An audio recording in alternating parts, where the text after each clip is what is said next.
Assalamualaikum warahmatullahi wabarakatuh. Bapak, Ibu yang saya hormati, saudara-saudara, sahabat-sahabatku yang luar biasa, para seniman, para budayawan, para pecinta seni yang sedang menikmati pameran daring yang bertajuk Religiositas dalam Seni Rupa Kontemporer Nusantara. Saya Juli Jati Prambudi sebagai salah satu tim kurator dalam pameran ini. Dalam kesempatan ini akan memberikan penjelasan serba singkat mengenai latar belakang pemikiran di balik terselenggaranya pameran religiositas dalam seni rupa kontemporer Nusantara. Pameran ini direncanakan akan berlangsung mulai tanggal 26 Oktober sampai dengan 9 November 2020. Tentu sebagai pameran daring, tidak mungkin sama dengan ketika kita menikmati pameran luring. Pameran daring memiliki impresi-impresi tersendiri karena keterbatasan ruang, di mana karya-karya yang kita lihat tidak otentik seperti kita melihat karya asli, seperti kita hadir di dalam suatu ruangan dan mengalami bersama karya yang otentik itu. Akan tetapi dalam pameran daring ini kita mau tidak mau melihatnya melalui dunia layar. Karena ini merupakan salah satu keniscayaan dari dunia yang berubah saat ini, entah karena ini adanya pandemi atau karena sudah tren, karena nyatanya komunikasi dalam daring ini makin hari makin menjadi kebutuhan dan karena itu kita harus mampu menyesuaikan diri, ya sekalipun memang cita rasa yang kita dapatkan akan sangat berbeda ketika kita melihat pameran secara langsung. Bapak Ibu, sahabat-sahabatku semua, para seniman, pecinta seni yang luar biasa. Pameran ini tentu memiliki latar belakang pemikiran. Kenapa tema ini diambil? Latar belakang pemikiran yang mendasari pameran ini, ada beberapa hal yang bisa kita jelaskan di sini. Yang pertama, bahwa seni rupa kita atau seni rupa Indonesia sudah lama dipraktekkan dan didasarkan di dalam keterkaitannya dengan modal kultural Nusantara, di mana modal kultural Nusantara itu memiliki karakteristik yang khas, yang mungkin sulit untuk ditemukan bandingannya di muka bumi ini, yaitu modal kultural yang bisa secara singkat bisa disebut memiliki sifat unity in diversity, kesatuan dalam keragaman. Nah, ini adalah sebuah modal yang paling utama di dalam pertumbuhan seni rupa di Indonesia. Karena Nusantara telah memberikan satu fakta historis yang luar biasa dengan berbagai ragam bahasa dan ungkapan simboliknya yang didasarkan pada satu sistem kepercayaan dan didukung oleh kehidupan masyarakat itu, maka budaya Nusantara itu menjadi suatu budaya yang terus-menerus hidup di tengah masyarakat dari Sabang sampai Merauke. Saya kira ini sebuah anugerah, selain juga modal kultural tadi, ini bisa dipahami, bisa dihayati sebagai anugerah Tuhan yang Maha Kuasa kepada bangsa ini. Yang kedua, kita tahu Nusantara sebagai objek material yang menyajikan beragam bentuk, mulai dari bentuk yang dibuat dari material yang bermacam-macam, ada material kayu, material kulit, material serat, material logam, dan sebagainya, atau kombinasi di antara itu, yang semuanya itu merupakan unsur-unsur alam yang dieksplorasi oleh daya invensi, daya kreasi oleh manusia Nusantara. Baik manusia Nusantara ketika masih di dalam periode kuno atau prasejarah hingga masa kini. Kemudian juga kita melihat di dalam Nusantara itu sebagai objek material, ada media yang bermacam-macam juga, kemudian juga mengajarkan kepada kita bermacam-macam teknik, bagaimana karya-karya seni rupa di Nusantara itu diwujudkan. Kita mendapatkan pelajaran atau hikmah dari bermacam-macam teknik yang dipraktekkan di dalam seni rupa Nusantara yang sudah hidup di dalam kebersamaannya dengan kehidupan masyarakat etnik yang bermacam-macam di Nusantara ini. Yang berikutnya juga kita melihat adanya berbagai gaya atau motif yang bisa dijadikan ciri khas atau ikon atau petunjuk dari suatu identitas kebudayaan di mana seni itu diciptakan dan berelasi dari masyarakat pendukungnya.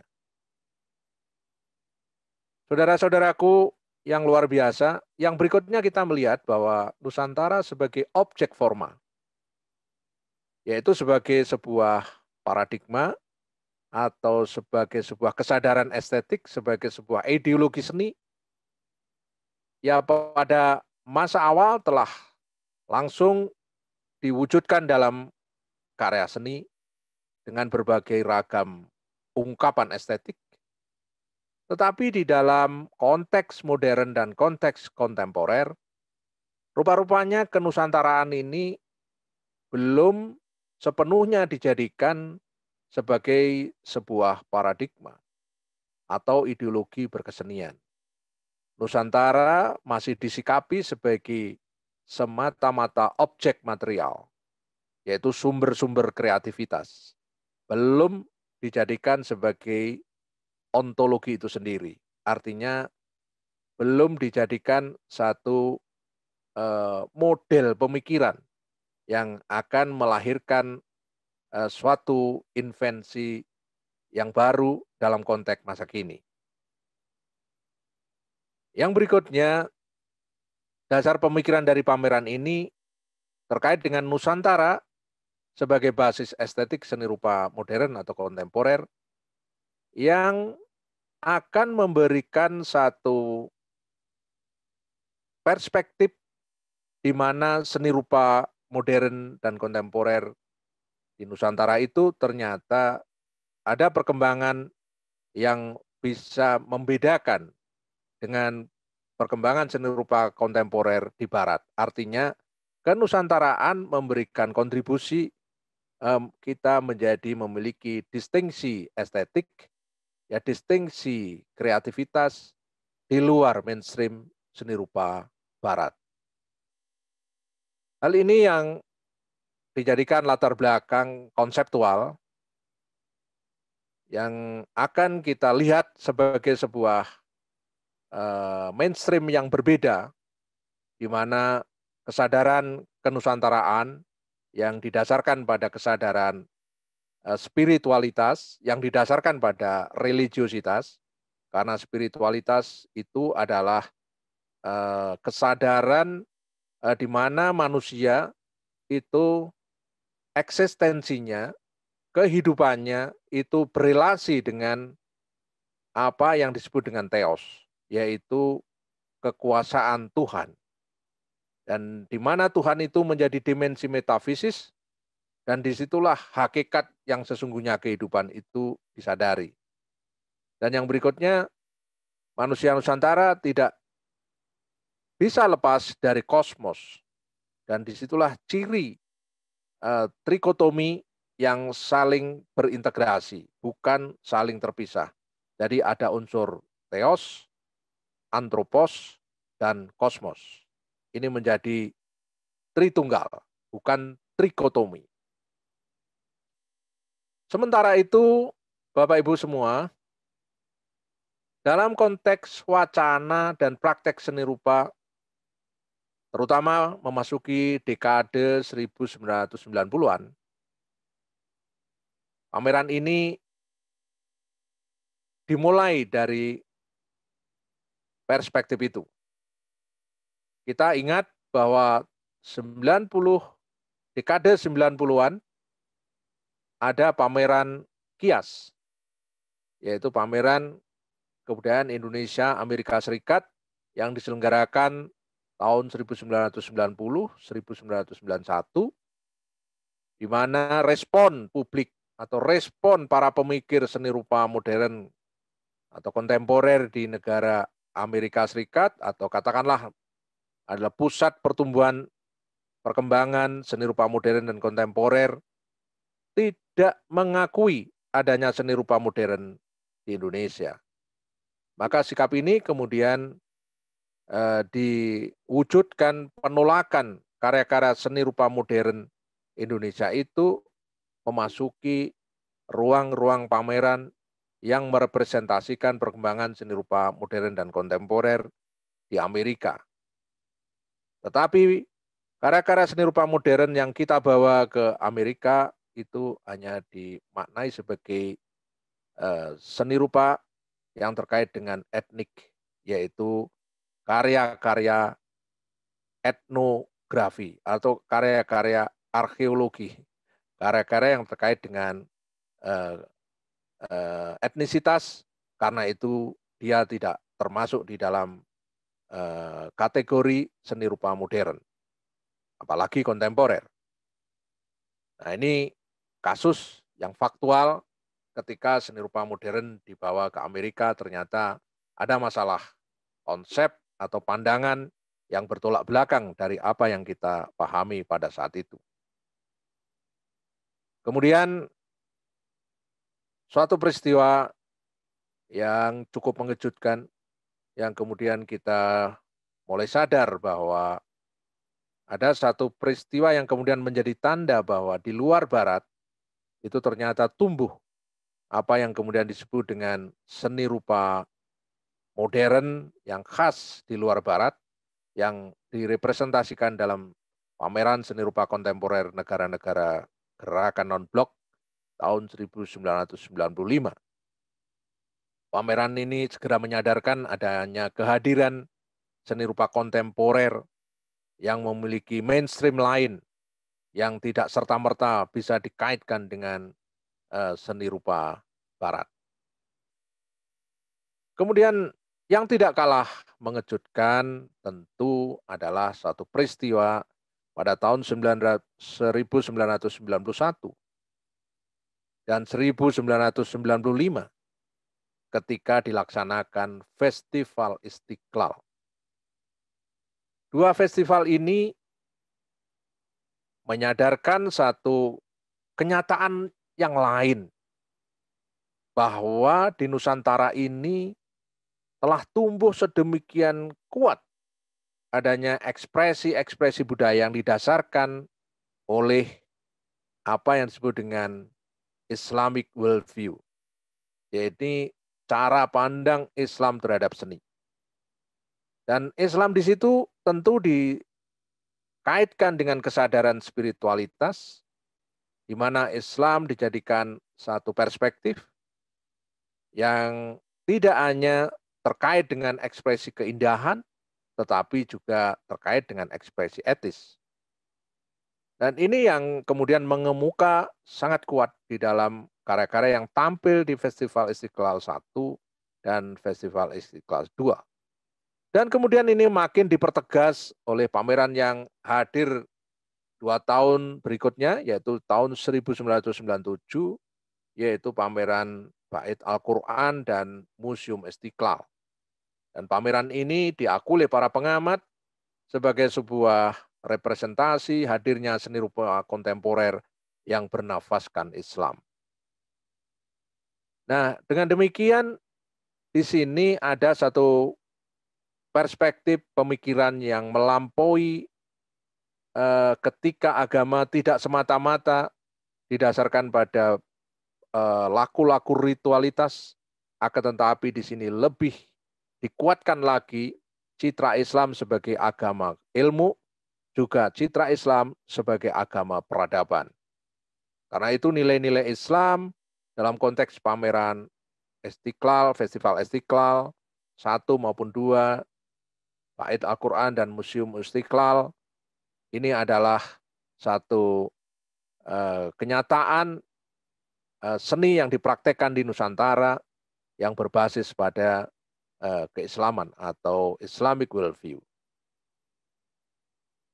Jadi inilah yang sebenarnya yang ingin kita gali lagi dalam pameran ini untuk menegaskan adanya satu mainstream yang perlu kita lihat secara seksama bahwa di dalam seni rupa kontemporer Indonesia telah berkembang satu mainstream yang bisa kita lihat sebagai mainstream yang berbeda, ya, di mana adanya kesadaran-kesadaran spiritualitas yang didasarkan pada religiusitas.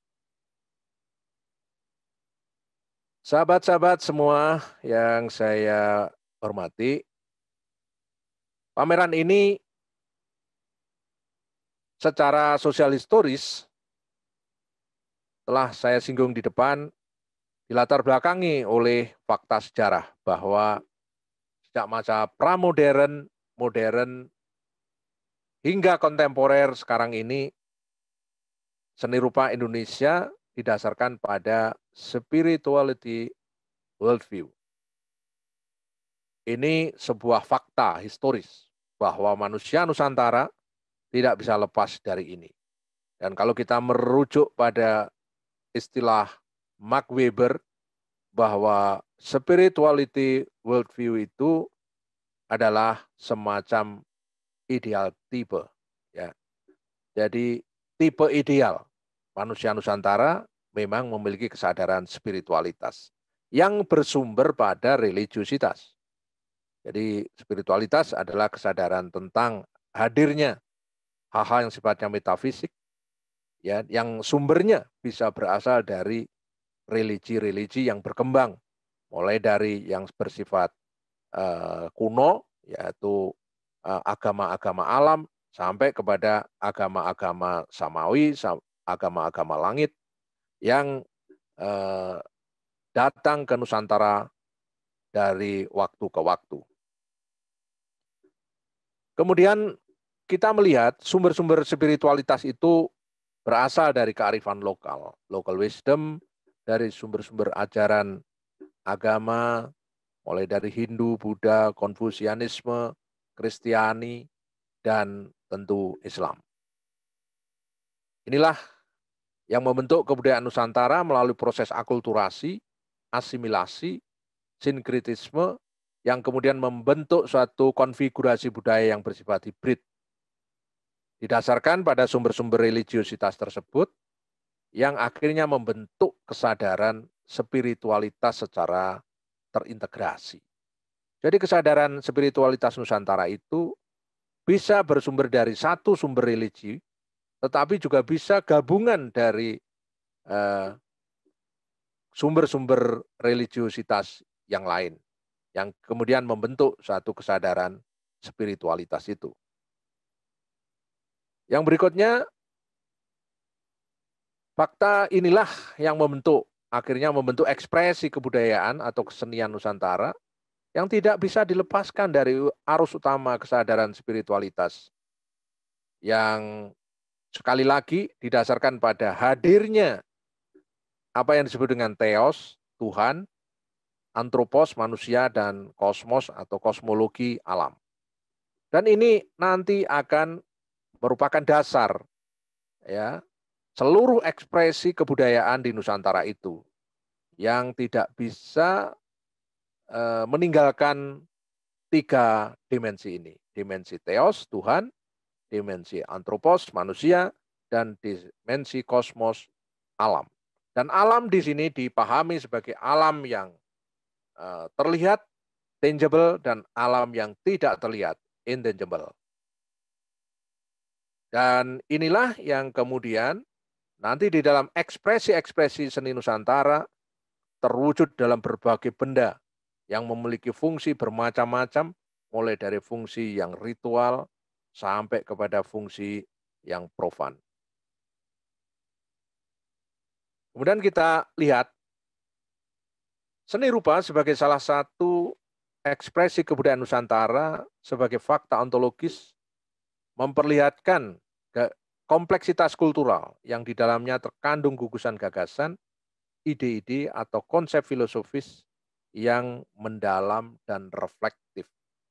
Inilah yang memungkinkan kita bisa menggali secara konseptual filosofis berbagai macam sistem-sistem yang berkembang di Nusantara itu, yang kemudian menghasilkan satu ekspresi-ekspresi kebudayaan yang bermacam-macam, yang beragam, yang majemuk. Karena ada sistem gagasan atau ide-ide yang kuat mendalam secara filosofis. Nah ini yang merupakan PR kita yang harus kita gali terus-menerus.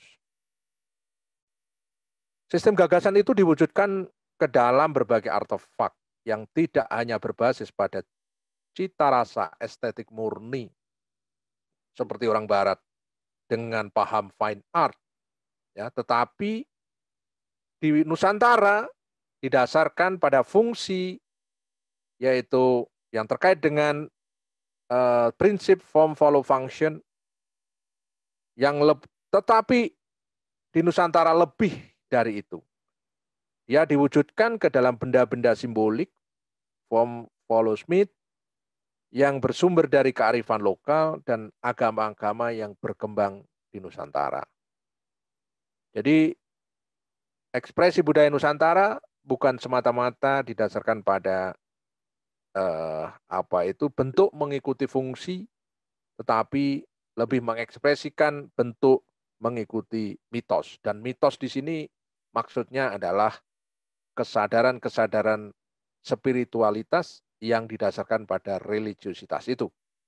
Yang dimulai dari religiositas, etnisitas, yang kemudian juga sampai kepada religiositas yang bersumber pada agama-agama yang berkembang di Nusantara. Nah, pada akhirnya semua itu membentuk konfigurasi World View Nusantara, yang saya sebut World View Nusantara, yang secara paradigmatik memperlihatkan hubungan triadik yang tidak bisa dipisahkan. Jadi ini bukan trikotomik, tetapi triadik yang tidak bisa dipisahkan antara nilai-nilai kebenaran, di baliknya itu ada nilai-nilai kebenaran atau daya pikir atau logika, ada nilai-nilai kebaikan, yaitu adanya daya etik atau etika, dan nilai-nilai keindahan atau daya estetik atau estetika. Inilah yang merupakan world view Nusantara yang perlu kita pahami bersama, bahwa di dalamnya ada daya pikir, daya etik, dan daya estetik. Nah, saya kira ini sudah sangat lengkap dalam konteks kita memahami ekspresi budaya Nusantara yang kemudian nanti dijadikan dasar penciptaan di dalam seni rupa kontemporer di Indonesia.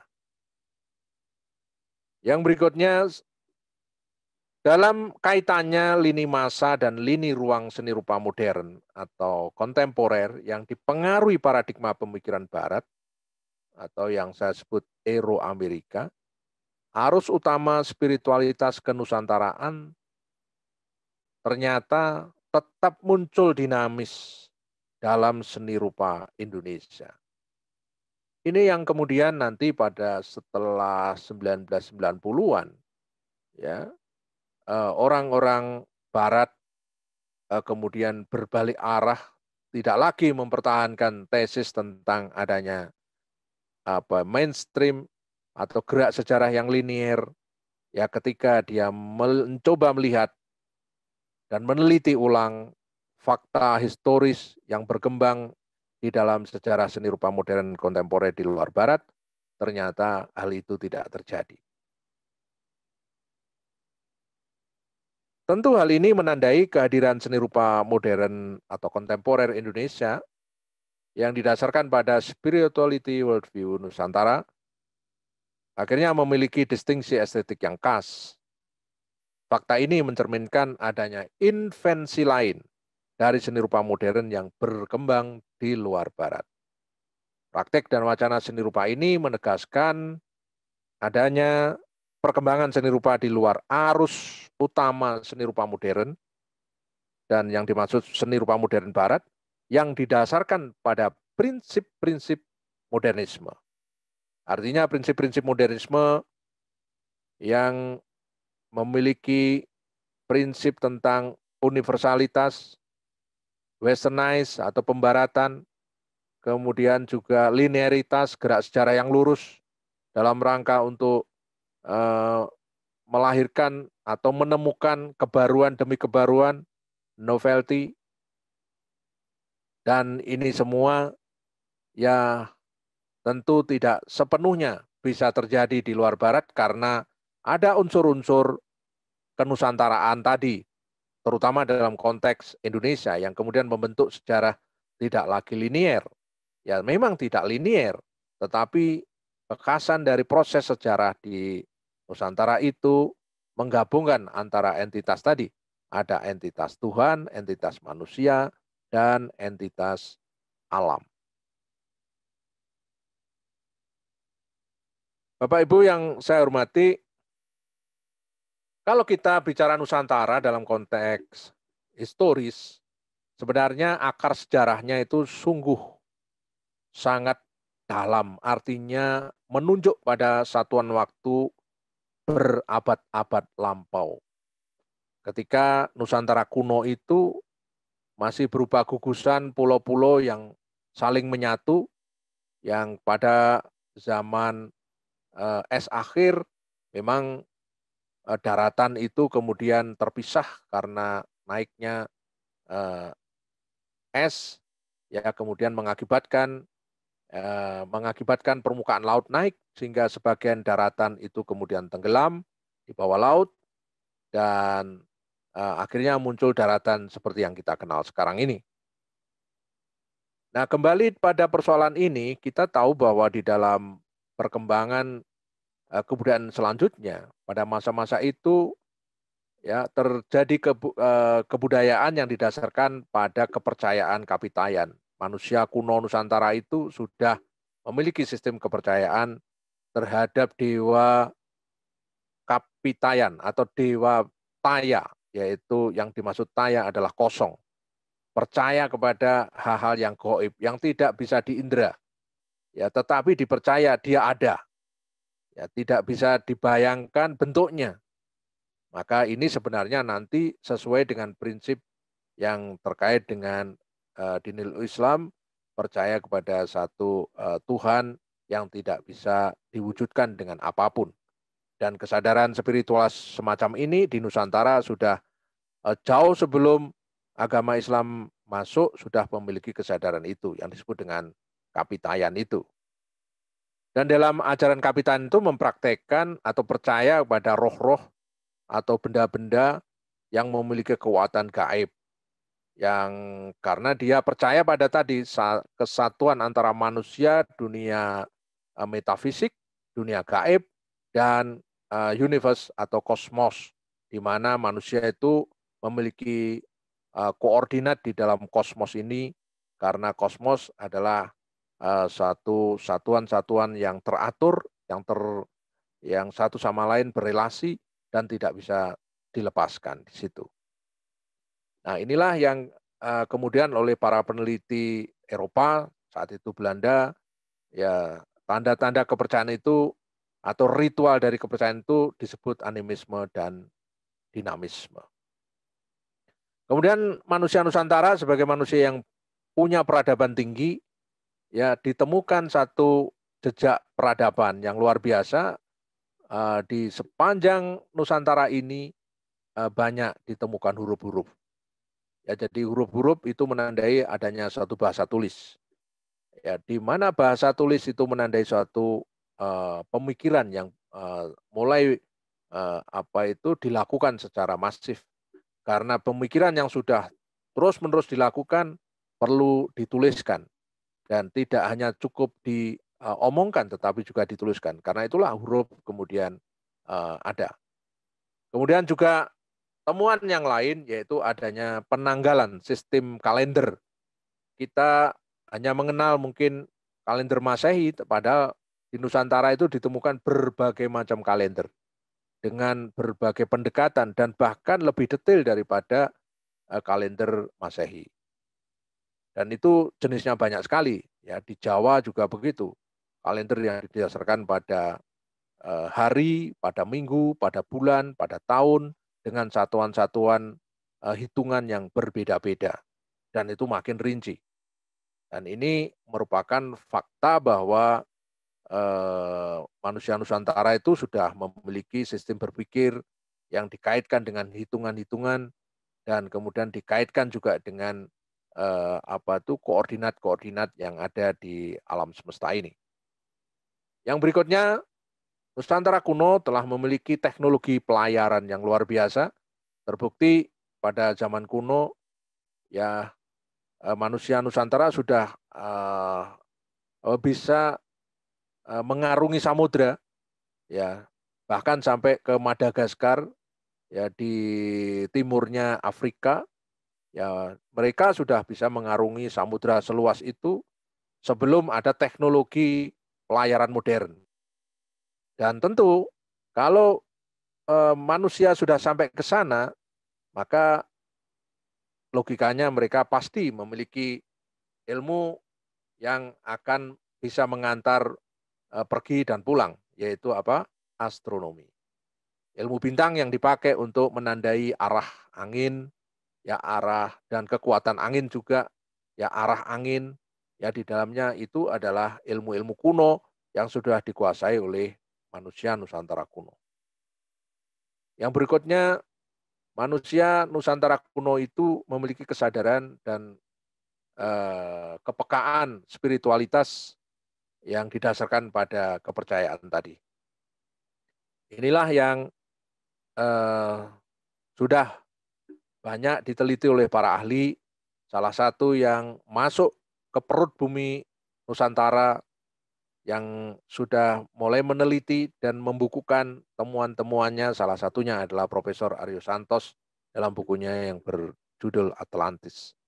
Tentu buku ini memang masih hipotetik, ya, sebagian masih problematik, tetapi ini didasarkan pada sebagian besar sebagai pada fakta-fakta geologi dan juga temuan-temuan arkeologi yang didasarkan untuk penulisan buku Atlantis dari Profesor Santos ini.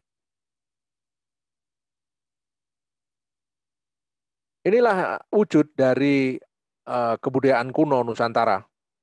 Pada zaman primitif kita tahu ada beberapa gua, ya yang digambari tangan, yaitu lukisan awal manusia Nusantara dalam era prasejarah.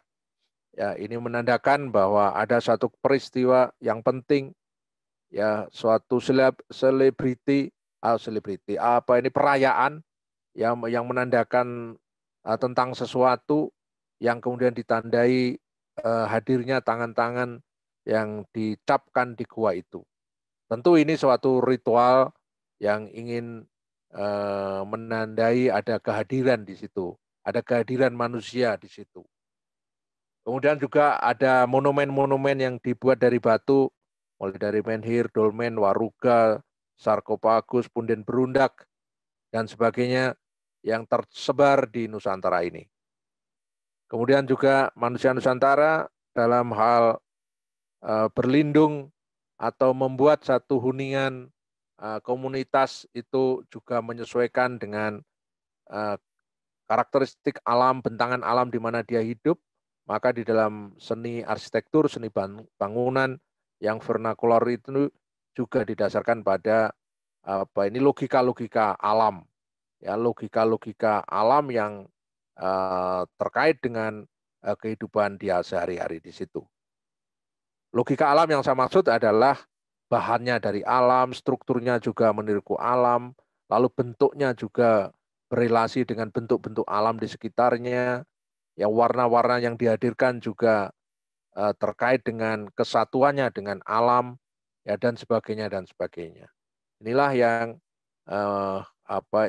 ada kemanunggalan antara kehidupan dan kebudayaan.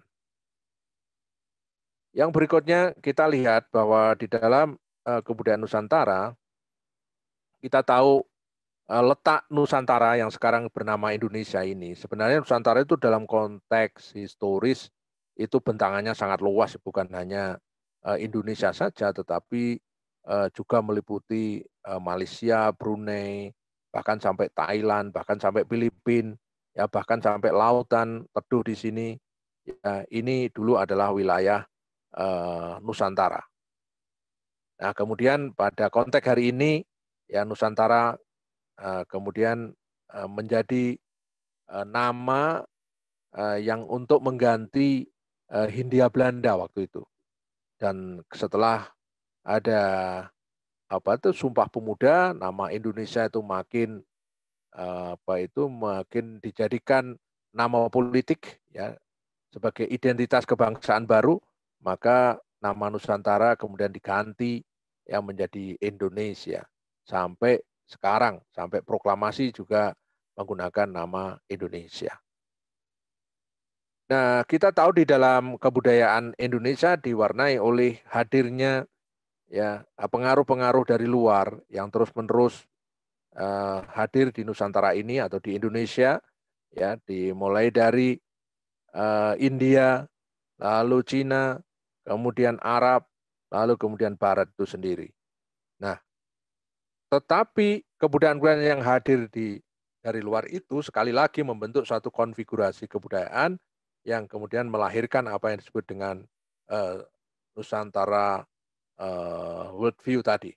Ya, jadi ini satu keterbukaan pemikiran dan sikap menerima kehadiran anasir-anasir dari luar yang kemudian dipadukan dengan dasar-dasar primordialitas yaitu agama Kapitayan tadi akhirnya menjadi satu sinkritik baru, pertemuan budaya baru di Nusantara. Seni rupa Nusantara adalah sebuah ekspresi kebudayaan karena ketika kita menyebut Nusantara maka kita tidak bisa lepas bicara dengan kebudayaan. Kebudayaan dalam arti yang sangat luas. Di mana di dalamnya ada satuan-satuan yang bisa kita lihat sebagai sebuah karakter, yaitu adanya religi dan mitologi, adanya kosmologi, adanya sistem simbol, dan adanya fungsi yang terkait dengan fungsi sakral dan fungsi profan. Yang ini semua bisa dilihat di dalam kebudayaan Nusantara. Sepanjang ini, mulai dari barat, yaitu Sumatera, sampai ke Papua. Inilah bentangan konsep Nusantara itu. Karena Nusantara itu bisa jadi sebuah wilayah budaya atau konsep budaya, tetapi juga menjadi konsep politik atau juga menjadi konsep identitas. Nah, ini jadi konsep ini yang ingin dilihat ulang dalam konteks bagaimana seni rupa kontemporer itu yang merujuk dan mampu mengeksplorasi apa yang menjadi dasar-dasar dari kesadaran spiritualitasnya yang diperoleh dari kesadaran yang ada di Nusantara. Nah, memang akhirnya kita melihat bahwa hakikat Nusantara kalau kita lihat lebih dalam lagi secara filosofis ya, bahwa manusia Indonesia itu ya pada prinsipnya itu sebagai homo creatio, yaitu manusia Nusantara yang memiliki kehendak mencipta, will to create.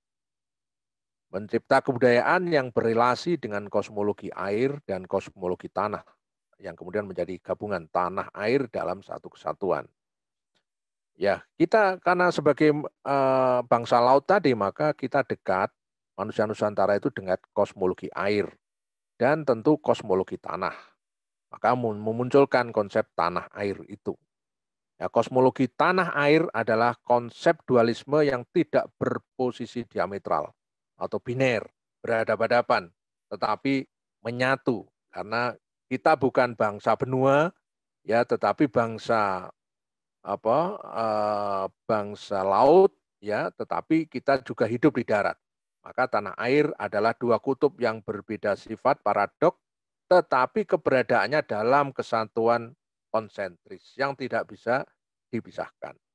Tanah merupakan representasi simbol sifat-sifat feminin, ibu, ya, sedang air representasi simbolik maskulin, bapak. Ya, karena memang tanah itu tempat untuk menanam, tempat untuk tinggal, dan tempat untuk bertumbuh di situ. Sedangkan air adalah tempat untuk berjalan, tempat untuk berhubungan satu sama lain di situ. Maka yang di situ yang disimbolkan aktif adalah laki-laki atau bapak. Sementara yang ditanami adalah tanah, itu adalah ibu yang harus merawat, menjaga, menumbuhkan ya generasi-generasi selanjutnya di situ. Tanah air adalah kesatuan dialektika budaya yang melahirkan gagasan, ide, konsep, filsafat, dan pengetahuan. Ia juga melahirkan sistem kemasyarakatan atau sistem sosial yang dijalankan bersama-sama, baik secara vertikal maupun horizontal. Dan ia sebagai unsur dasar dalam penciptaan benda-benda seni yang memiliki fungsi ritual hingga fungsi pragmatis keseharian. Kosmologi tanah air dalam konteks kebudayaan Nusantara merupakan energi budaya yang bersifat biofili. Energi budaya biofili itu energi budaya yang menumbuhkan, yang mendorong ada hadirnya kreativitas, ya, terjadinya kehendak mencipta terus-menerus dengan metode reinvensi dunia internal seperti rohania, intuisi, imajinasi, pemikiran, subjektif maupun komunal, dan dunia eksternal, yaitu lingkungan alam, skala niskala yang tampak dan tidak tampak, lingkungan sosial budaya dalam satu paradigma proses penciptaan dalam konteks besar yaitu kebudayaan. Dalam konteks kebudayaan Nusantara, paradigma ini dipahami sebagai model atau metode untuk aktualisasi diri yang didasarkan pada pemahaman atas dimensi yang pernah sudah saya katakan di atas tadi, yaitu hadirnya Tuhan, teologis, kosmologi alam, dan antropologi manusia. Tiga dimensi ini sekali lagi bukan sebagai trikotomi yang terpisah, tetapi sebagai sebaliknya, yaitu menyatu dalam kesatuan yang menjadi dasar-dasar budaya, yaitu identitas Nusantara. Jadi ini dasar-dasar yang nanti akan terekspresikan di dalam kebudayaan di Nusantara. Nah, seperti halnya ini kita contohkan ya. Jadi kalau kita melihat artefak-artefak budaya Nusantara seperti misalkan batik, keris, wayang, ya wayang itu bisa wayang kulit, wayang sasak, terus kemudian juga golek Sunda, ya dan sebagainya. Karena wayang itu banyak sekali, ya jenisnya. Lalu perabot, ya berbagai perabot yang biasa sampai perabot yang diutamakan, yang dikeramatkan. Lalu batu nisan, keramik, arsitektur, perahu dan sebagainya itu ya pada satu hal setiap etnik atau setiap komunitas budaya itu memperlihatkan identitas. Kenapa bisa menjadi identitas? Karena ini dibangun dari 3 kosmos itu yang saling terkait dan memiliki batasan-batasan terkait dengan kesadaran religiositas itu, atau yang kemudian dijadikan sebuah kesadaran spiritualitas. Jadi adanya metakosmos, adanya mikrokosmos, adanya makrokosmos. Metakosmos adalah dunia yang gaib, mikrokosmos adalah dunia manusia, dan makrokosmos adalah dunia alam semesta. Jadi ada metakosmos, mikrokosmos sebagai jagat alit, dan makrokosmos sebagai jagat ageng. Ini tidak bisa dilepaskan. Jadi benda-benda ini memiliki 3 dimensi ini. Tidak bisa hanya dilihat dari 1 dimensi. 3-tiganya hadir dan itu biasa disimbolkan di dalam simbol-simbol yang dihadirkan di dalam permukaan di benda-benda ini. Seperti ini misalkan. Ya, jadi seperti yang diekspresikan dalam Gunungan Wayang. Ya, di Gunungan Wayang. Atau di bentuk ini misalkan menara adzan di Masjid Kudus yang terpengaruh oleh arsitektur Hindu, ya. Kemudian ini sebenarnya ada 3 layer, ada 3 loke yang disebut dengan swarga loke yang memperlihatkan metakosmos atau metafisik, dan ini adalah dunia teos, dunia Tuhan, dunia dewa, ya. Di sini di dunia atas. Kemudian dunia tengah yaitu buar loka atau makrokosmos, ya, atau jagat fisik, ya, di mana terkait dengan antropos, manusia. Ini adalah manusia. Dan yang paling bawah adalah burloka, makrokosmos, yaitu fisik yang bersifat kosmos, ya, jadi alam, ini jagat alam, jadi dunia alam, dan yang dihuni oleh alam dalam segala isinya di situ. Nah, maka di sini manusia di tengah, maka akan bersambung ya antara dunia atas dan dunia bawah. Ini banyak diekspresikan dalam berbagai ragam benda-benda di Nusantara. Nah, ini adalah beberapa wujud bahwa seni rupa Nusantara, yaitu terkait dengan ekspresi-ekspresi yang langsung bisa dikenali sebagai ekspresi yang terkait dengan etnisitas, yang variabel pengaruhnya itu sangat kompleks di baliknya itu, tapi dasar yang paling menjadi dasar utama sekali lagi adalah spiritualitas, kesadaran spiritualitas. Seperti seni topeng misalkan, ini menggambarkan ekspresi manusia, gambaran-gambaran watak manusia. Dan di sini watak, mulai watak yang jahat sampai watak yang luhur. Ini tidak lain adalah ekspresi dari sikap, attitude, ya, dan perilaku manusia itu sendiri. Dan inilah yang didasarkan pada kesadaran religiositas yang kemudian menjadi kesadaran spiritualitas itu sendiri. Yang berikutnya ini prasi, ya. Jadi ada gambaran-gambaran tentang wayang yang digambarkan dalam bentuk wayang yang kemudian dihadirkan di Kertakosa, ya, di Bali, yang merupakan cerita Mahabharata, biasanya dilukiskan di sini, yang menggambarkan tentu suatu cerita di mana di dalam kitab yang dianggap kitab suci, ya, oleh pemeluk agama Hindu, ya, karena di sana sebagai sistem nilai, ya, adanya satu cerita-cerita yang merupakan gambaran-gambaran satu kehadiran sifat-sifat yang jahat dan sifat-sifat yang luhur yang dipertarungkan dan kemudian juga akan dimenangkan pada akhirnya oleh sikap-sikap yang luhur. Dan ini adalah gambaran-gambaran ekspresi yang sering juga ditemukan di banyak etnik-etnik di Nusantara.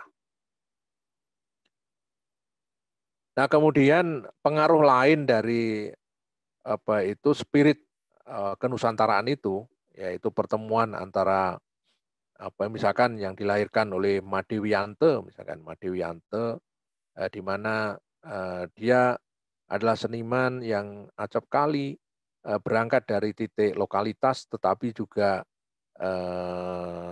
memiliki sikap kontemporer, ya ingin berekspresi dengan secara subjektif, ya bebas untuk menemukan gaya ekspresinya, tetapi jejak kenusantaraannya atau lokalitasnya, terutama dari Bali, itu sangat kelihatan sekali.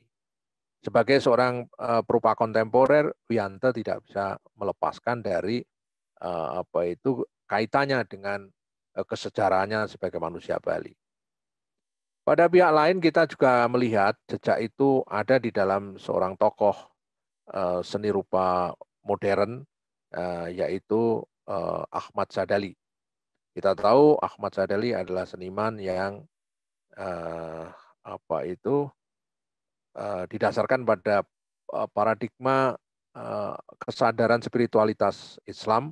Ya, jadi dia menggunakan Islamic worldview walaupun dia seorang akademisi yang dididik dengan pengetahuan seni rupa modern, akan tetapi kesadaran spiritualitasnya sangat menonjol di sini.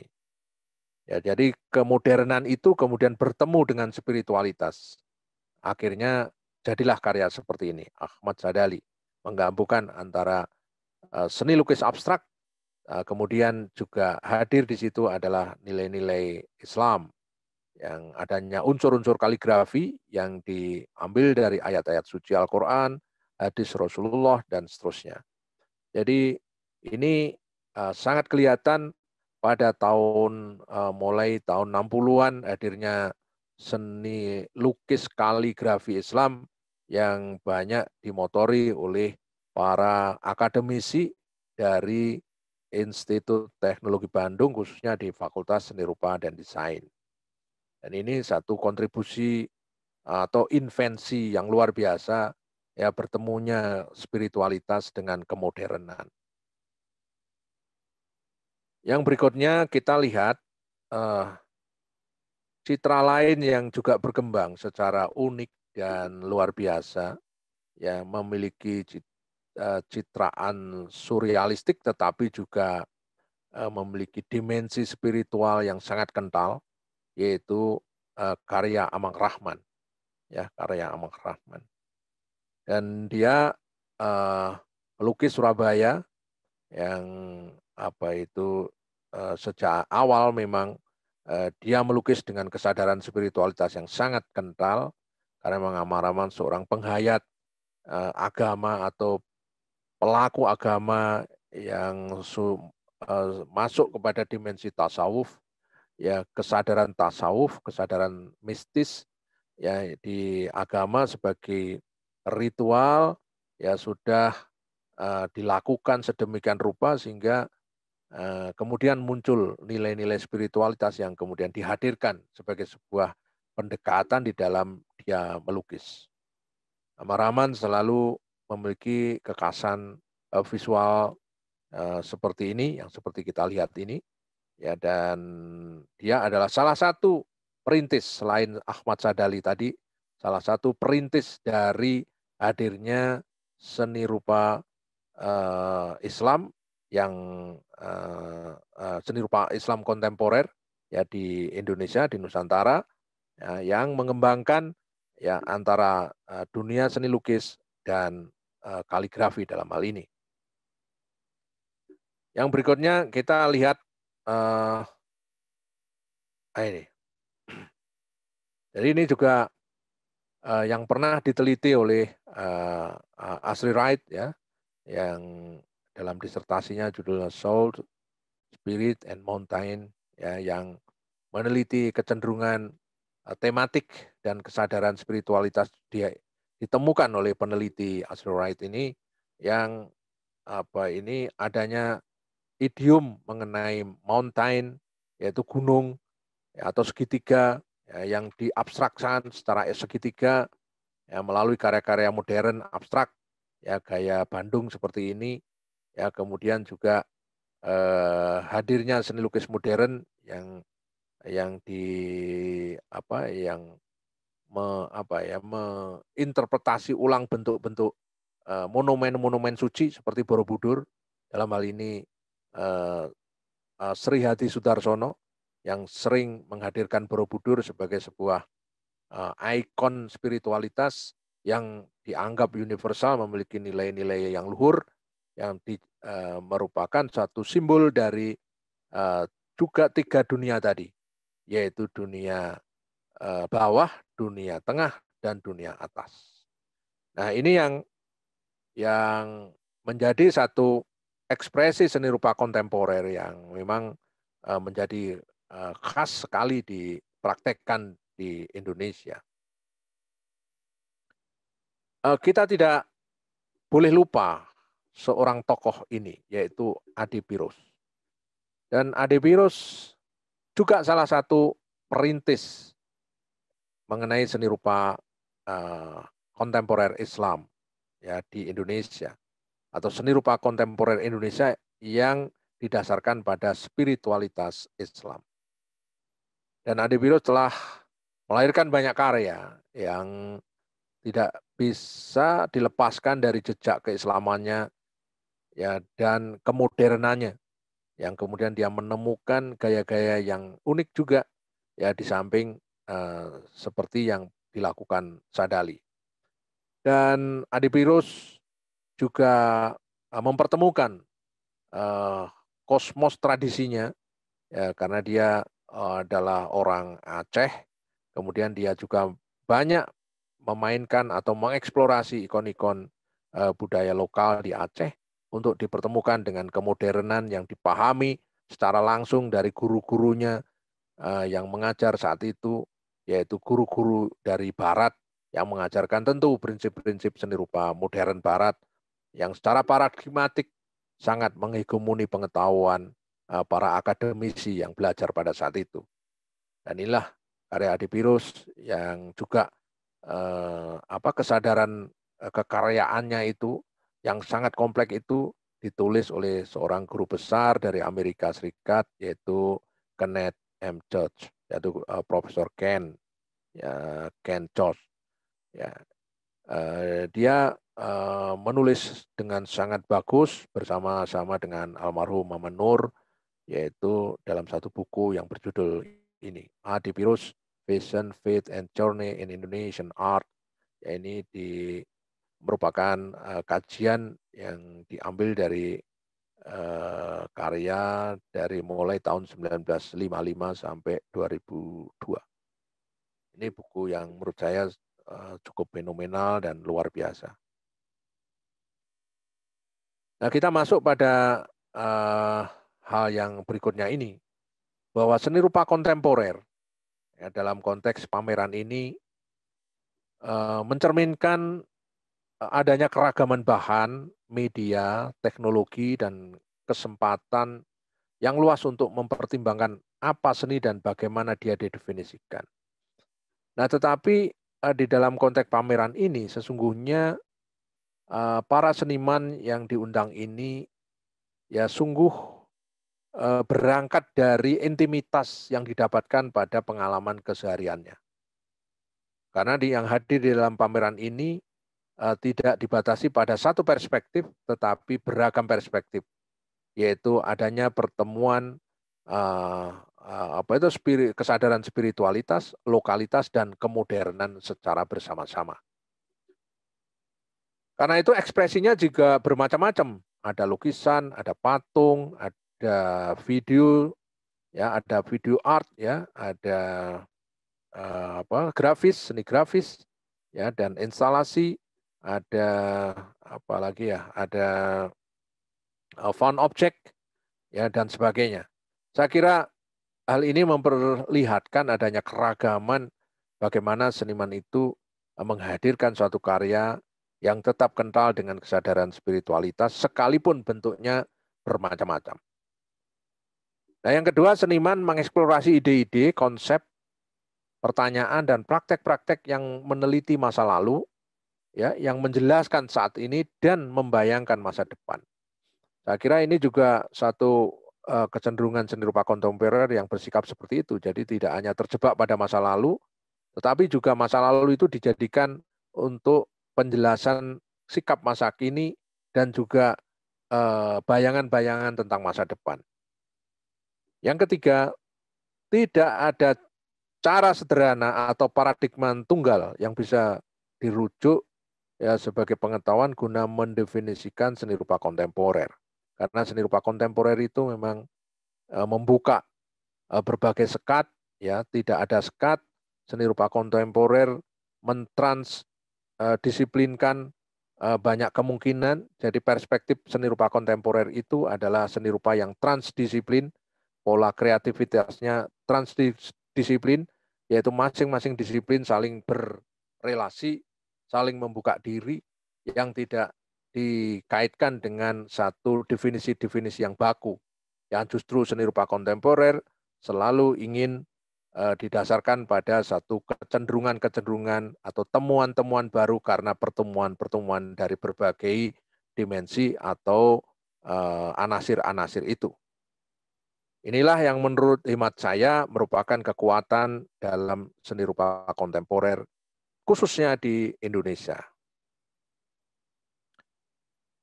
Nah, ini salah satu contoh lagi di mana seorang seniman yang bernama Dedi Pau, yang juga merupakan seniman yang diundang dalam forum ini, ya, yang selalu setia dengan apel sebagai simbol universalnya untuk menyatakan satu dunia yang harus damai, ya, narasi kedamaian, narasi cinta yang universal, tidak membeda-bedakan kulit, tidak membedakan manusia, tidak membedakan status, tapi di dalam kedamaian itu mengalami arus, mengalami gelombang, mengalami cobaan, mengalami tempaan ya dari arus zaman yang bergemuruh. Ya, tetapi pesan-pesan perdamaian tetap terus dikobarkan, terus dibawa kemana-mana ya dengan disimbolkan oleh kupu-kupu yang menarasikan satu cerita-cerita yang menyejukkan, cerita-cerita yang mendamaikan. Dan tentu masing-masing orang harus punya prinsip yang tegas, punya prinsip yang selalu nyambung dengan dunia atas, dan itu dikaitkan dengan ini, dengan garis kuning dan kemudian ada segitiga. Ya, ini adalah simbol dari manusia tidak lepas dari kekuatan metafisik atau Tuhan. Jadi harus tetap berporos pada Tuhan. Inilah satu lukisan kontemporer ya, dengan menggabungkan teknik realis ya yang sangat bahkan hiperrealis ya dengan abstrak sebagai sebuah background tetapi menyatu ya, yang dalam hal ini adalah untuk melahirkan suatu simbol-simbol yang dihadirkan di dalam lukisan ini oleh seorang Dedi Pau. Kemudian yang berikutnya kita lihat ini. Lukisan ini karya dari Slamet Indrokusumo. Dia adalah seniman yang tinggal di Batu. Kalau Dedi Pau tadi tinggal di Magelang, di dekat Candi Borobudur. Ya, dan dia sampai hari ini tetap berkarya dan terus berkarya, terus mengeksplorasi apel Borobudur dan ikon-ikon Borobudur, terutama patung-patung Buddha, tetapi dengan sikap dan cita rasa kontemporer. Berbeda dengan Slamet Henkus, dia tinggal di Kota Batu, di mana dia sangat dekat dengan kehadiran gunung alam yang membentang dengan berwarna-warni ya, dan ini menghadirkan satu panorama Nusantara yang genuine ya, Nusantara yang moi indi, Nusantara yang indah, Nusantara yang menghadirkan ketentraman. Akan tetapi kenusantaraan hari ini juga diganggu oleh adanya satu peristiwa-peristiwa yang menyesakkan dada di dunia politik yang akhirnya menghadirkan keterpecahan, ya keberingasan dan bahkan kemunafikan, bahwa di balik keindahan itu sebenarnya masih ada kemiskinan-kemiskinan, ada banyak orang yang kurang makan, ada banyak entitas yang harus dibantu dan sebagainya dan sebagainya. Karena itu ini menunjukkan kenusantaraan masa kini dan entah sampai kapan seperti ini. Nah, ini satu sikap seniman mengangkat satu topik kenusantaraan tidak hanya pada bertitik tolak pada bersikap yang romantis historis, akan tetapi juga dikaitkan dengan konteks masyarakat masa kini. Inilah yang adanya satu prinsip berkesenian yang dihadirkan oleh seniman peserta, yang tentu akan bisa Anda lihat di dalam video tayangan-tayangan di dalam pameran daring nanti. Ini hanya sekedar contoh bahwa di dalam pameran ini sikap kenusantaraan itu, kesadaran spiritualitas yang hadir di dalam karya-karya para seniman itu bisa bermacam-macam. Nah, sementara itu kita tahu bahwa tantangan dunia seni rupa hari ini, terutama juga tantangan untuk pameran yang diselenggarakan pada hari ini, pada momen pameran daring ini, kita menghadapi apa yang disebut dengan gejala baru yang tidak bisa dielakkan. Bahwa seni rupa kontemporer ya telah memasuki tahapan yang sangat menarik dalam dekade terakhir ini dalam platform seni rupa global art. Tahapan ini secara revolutif mendorong makin masif beroperasinya pasar seni rupa global, apa yang disebut dengan global art market. Dan ini merupakan kata kunci pada dekade terakhir ini, bahwa semua seni rupa, ya semua ekspresi seni rupa, apapun bentuknya, ya sekarang ini kata kuncinya adalah market, ya terkait dengan market atau tidak. Nah, dan ini suka tidak suka, ini merupakan satu semacam dominasi atau hegemoni dari tata nilai ya di dalam seni rupa kontemporer pada tahapan saat ini. Pengaruh global art pada satu sisi melahirkan gejala homogenitas, memang ini karena adanya pengaruh yang berlangsung di dalam dunia media sosial atau media tinggi ya yang ada di dalam internet, ya akhirnya melahirkan satu gejala homogenitas, kemiripan, keseragaman dalam berbagai bentuk ungkapan yang bersifat hibriditas estetik yang terkait dengan persilangan-persilangan budaya visual, budaya virtual yang ditemukan di banyak media, ya, dan citraan-citraan itu saling bertemu ya menjadi suatu hibriditas estetik yang sifatnya virtual. Ya, tanpa mengenal batas-batas primordial memang. Jadi batas-batas primordial di dalam gejala baru itu kemudian dijebol, yang kemudian dipertemukan dengan kemungkinan-kemungkinan yang bersifat lebih atraktif dan menjadi satu tanda-tanda adanya perubahan-perubahan besar.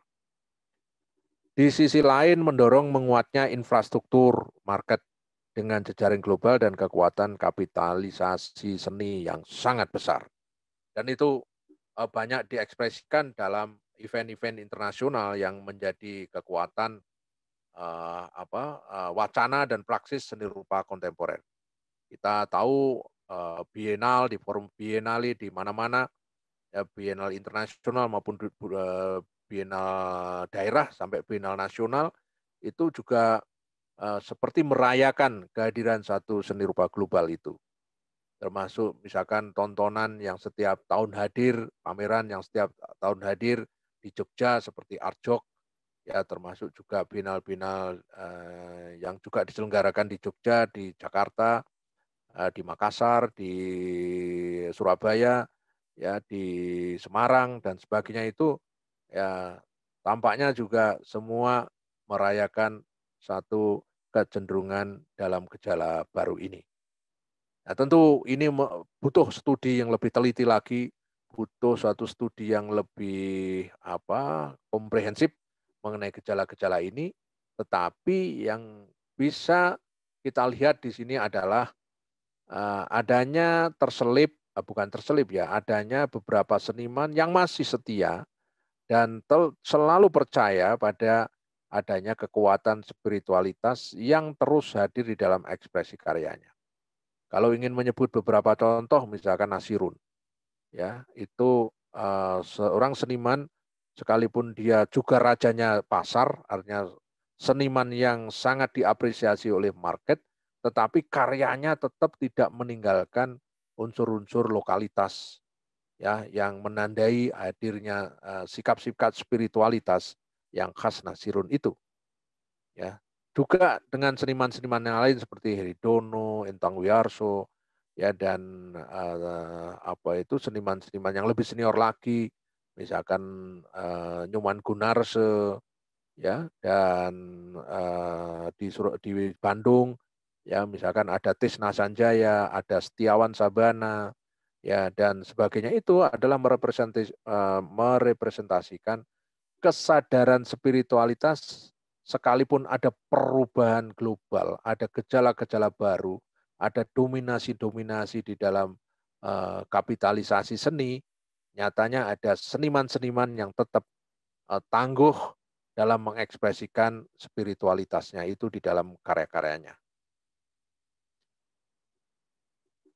Kemudian yang terakhir, sahabat-sahabat semua, Bapak Ibu semua yang saya hormati, bahwa globalisasi sebagai keniscayaan abad ke-21 secara linear telah melahirkan seni rupa global dan mendorong pergeseran bahkan perubahan paradigma seni dan kebudayaan secara luas. Akibat globalisasi memang segala kategori dasar, otoritas, mitos, dominasi, dan spesialisasi dalam perspektif seni rupa modern yang pernah dianggap semacam prinsip-prinsip yang tidak bisa diganggu gugat, ya telah digunakan secara hegemonik untuk memahami seni, kini keberadaannya mulai diragukan relevansi dan kebermanfaatannya. Ya memang ada gejala seperti itu, artinya ketika memasuki dunia global semacam ini, ya kategori yang dulu kita jadikan patokan yang baku, ya adanya otoritas, adanya otonomi di dalam seni, ya adanya mitos-mitos yang terkait dengan kehidupan etnisitas, ya itu menjadi tidak relevan pada dunia hari ini. Itu suatu fakta yang berbeda. Akan tetapi sekali lagi saudara-saudara, dalam pameran ini justru menegaskan bahwa adanya satu mainstream yang berbeda, ada sikap-sikap yang tetap berada di dalam jalur spiritualitas, kesadaran spiritualitas, ya sekalipun juga mengalami eksplorasi yang advance, ya adanya keterkaitan dengan motif-motif yang masih mempertahankan dalam tanda kutip tradisi, di mana dia seniman memahami tradisi itu, ya tetapi dengan sikap-sikap yang baru, dengan cara berpikir yang baru, dengan sikap yang baru, mereka mampu menghadirkan satu cita rasa seni rupa kontemporer yang didasarkan spiritualitas Nusantara. Saya kira itu dari saya sebagai salah satu kurator dalam pameran ini dalam memberikan pengantar bagaimana seni rupa yang kita lihat ini ya merupakan satu bentuk ekspresi seni rupa kontemporer di Indonesia yang secara tegas memperlihatkan kebedaan dari arus seni rupa global yang makin hari menunjukkan satu kecenderungan yang seragam. Saya kira itu. Terima kasih atas perhatian Bapak Ibu semua, sahabat-sahabat semua. Mudah-mudahan ada gunanya dan perlu kita renungkan secara bersama-sama. Wassalamualaikum warahmatullahi wabarakatuh.